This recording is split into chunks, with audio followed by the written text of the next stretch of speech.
Hello everyone and welcome back to 40k Teams. It's the third week of the balanced data slate and we still have loads of innovation coming out of the Teams format and maybe some lists that are starting to settle and starting to find its way into the top teams. We'll take a look at two events this week. We had one in the US and one in the UK. I've made a little adjustment to the screen here where I will show you which terrain format these events are being played at. If I can find that information. So if that is accessible to me, I will let you guys know what terrain format is being used. So let's get to it and look at this week's team tournaments. Just in addition to the intro, guys, you may hear a bit of whirring in the background of my microphone. Unfortunately, it's absolutely scorching here in the UK. It's not sunny, but it's still really hot. And if I don't have my fans on my computer going on full blast, I get coil whine on my GPU, which will just make it impossible to record. So I have to have this in the background. I might be able to get rid of it in post. If I do, you're not going to hear this. But if you do hear this, I do apologize in advance. I hope you guys don't mind it so much, and I appreciate, of course, your support. Up first, we have Battlegrounds by Away Games, a 5-man team tournament on GW terrain in Virginia, USA. GW terrain is really popular in the US. The UK obviously has its UKTC, and then we have a spattering of GW and WTC across other regions. So GW terrain here, I don't play any GW terrain pretty much. I only tend to play WTC and sometimes UKTC if there's an event I'm prepping for. But as you can see here, we have a clean sweep with Team Battle Brothers taking a 4-win, 1-draw and going undefeated in this tournament. Second place, we have Lobsters with 3 wins, 1 draw and 1 loss. Away Games going undefeated as well, but a lot of draws in there with 2 wins and 3 draws. And X4 taking 2 draws, 2 wins and 1 loss. So a really solid performance from Team Battle Brothers, not losing a game. Let's take a look at their composition. As you can see here, we have a really solid composition with some heavy hitting factions and also a Kroot hunting pack returning to the top spot again. Maybe this is the way Town needs to be playing in teams, running that horde of Kroot of Rampagers and the Riders, and then having the Skyrays and the Hammerheads behind just unloading fire round after round. It seems to be a really strong pick in teams at the moment. So if you're a Tau player, definitely check that out. I won't be showing the list. It's very similar to the one we saw before, so go check out a previous video if you'd like to know more about that list. We do have Mortarian's Hammer being chosen here over the Index attachment, which has become quite popular in teams. So probably going more for a vehicle skew. Maybe this is a response with the Knights becoming a really prominent force in the metagame. And speaking of them, there we have Noble Lancer being represented. No surprise, really strong army. Can even be better in teams if you can stat check something that just can't deal with 3 or 4 bigs. Really powerful faction at the moment, so the players have to find answers for it. Ultramarines Gladius coming back into this. I'm laughing already because I know what this list is. We're going to take a look at it. It is spicy, and with the context of GW terrain, it definitely makes more sense. Now, I don't know which maps were played, and maybe that had some influence in Mark's list build in here, but we'll take a look at that very soon.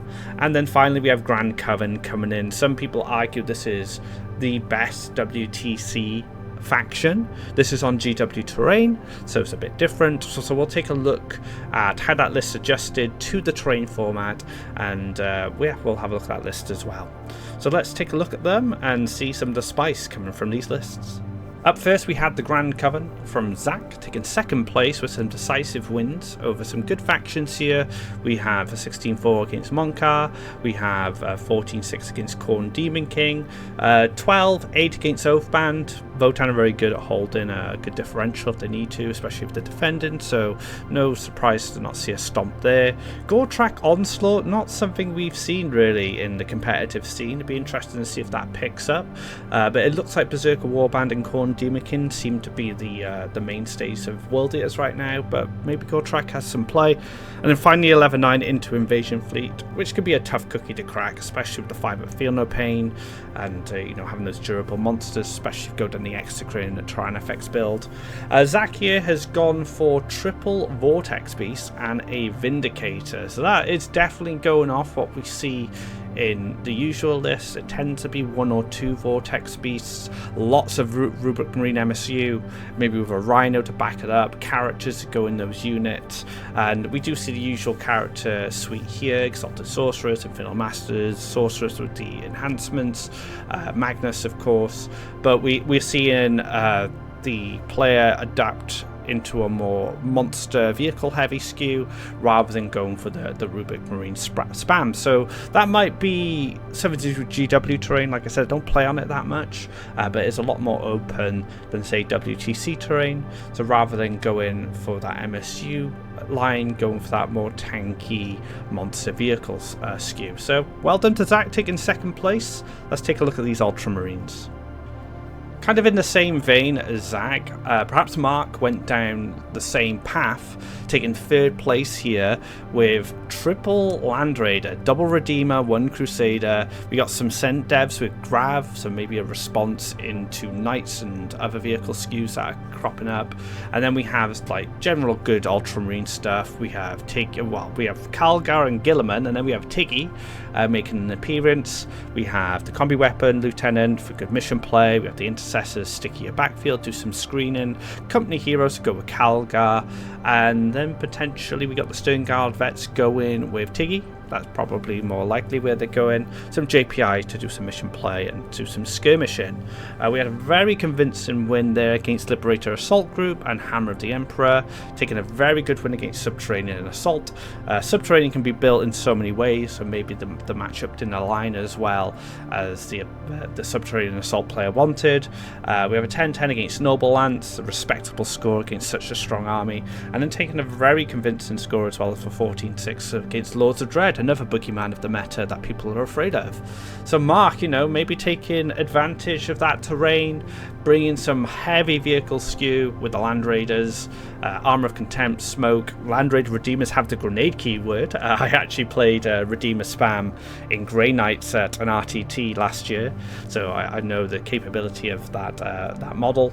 So yeah, well done to Mark, well done to Team Battle Brothers for taking such a decisive win at this team event. Let's move on to the next one. The final team event of this week was in England with 40 players on UKTC terrain, the Incursion Events Teams GT. First place was Team Sigil, a regular at ITT, so no surprise it did so well with a 5-0 clean sweep. Epic Flail Sweat, it's a sweat emoji, so that's what it's going to be called on my channel, unfortunately, guys, with 3 wins, a draw and a loss. Third place Emperor's Nutsack with 3 wins, 2 draws, undefeated but not enough to take first place from Team Sigil. And fourth place we have Epic Flail Cocktail. It was a cocktail emoji, guys, so that's what I'm calling you, with 2 wins, 2 draws and a loss. So well done to Team Sigil. It is a team that my team have played against in previous ITTs, so if anyone from Team Sigil is watching, I play for Mystery Machine, so it's a pleasure playing you guys. And yeah, let's take a look at your composition. So a bit of an unconventional composition, but I do believe there's some faction specialists among them. We do have Subterranean Assault, which has become the most popular Tyranid detachment as of recently. It's new, it's a very different way to play Tyranids, and there's a lot of different ways you can build. You can go melee, you can go combined arms, you can go shooting, so offers a lot of diversity, and probably quite hard to prep against as well. Windrider Host being the Eldar detachment of choice. Windrider Host is quite a big skew, very good for a team's environment, so maybe there was some good matchups that it was able to take during the event. Combined arms from the Guard, we had Khorne Demonkin, again proven to be really popular in the team's environment. And then finally we had Admech with Halo Screed Battleclade. This is kind of like the Gladius variant of Admech. There's like doctrines and stuff that you can give your units to make them better. So yeah, well done to Team Sigil. Let's take a look at some of those lists. Alright, we have Gustavo with the combined arms list taking some really strong scores, as you can see, 14 being the lowest differential scored and third place overall at the event. You can see that this list is a little spicy. It has some of the mainstays of Guard. We've got the Dawn Commander, we've got the Death Corps of Krieg, the big unit, we've got Kazakin, but then we have the battle tanks. We have 10 Rough Riders. One of my teammates who's on Team Wales has been experimenting with this, and we really like the idea of like rapid ingress in 10 Rough Riders to go punch a tank. You know, they can take out a tank with their melter spears. We have 2 Cajun command squads with Ogren bodyguards, and we have a Tempest command squad to go with the Scions. So we have like a deep strike threat. We have some bulkier options with these Cajun command squads, and then we have a Chimera and a Torok, so a bit of variety in the transports here. With firing deck opportunities, we got some we got a Hellhound to strip cover, and the Kazakin, of course, with their melter mines and a good output. So it is very combined arms. It's just taking some more interesting choices. You know, opting for battle tanks over, say, more Lehman Russes, using those extra points to squeeze in bodyguards, and taking some tech pieces like the Tempest Scions with the command squad instead. So while it isn't completely new in terms of the combined arms, it does make some choices here which may be playstyle, maybe matchup dependent. So yeah, well done to Gustavo taking 3rd place.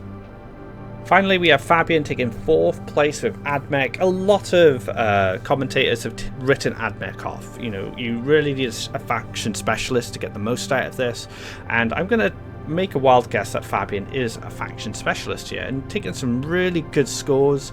17-3 against Subterranean, 18-2 against Berserker Warband, 15-5 against Liberator.